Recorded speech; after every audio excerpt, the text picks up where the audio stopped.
They are looking at Kepe, Magir, Saonde, Kurchore, and Saonde. ये 4-5 constituencies they are planning to do. We are not against it. अरे but committee के लिए benefit कित जातलो, कोणा benefit जातलो, कित्याक करपाक जाय, तें तरी study करपाक जाय. तो report दिला आज दिताय म्हणून सांगताय ते report. म्हणजे decision घेवन report दिताय. But LoP is there. There is a need of third district in Goa.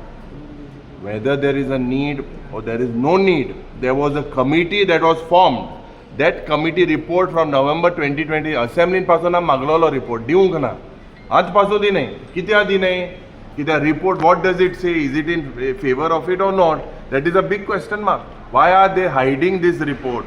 What is this report say? Does it talk about Goa's forest cover? This report is based on the 2011 census. From 2011 to now, a lot has changed.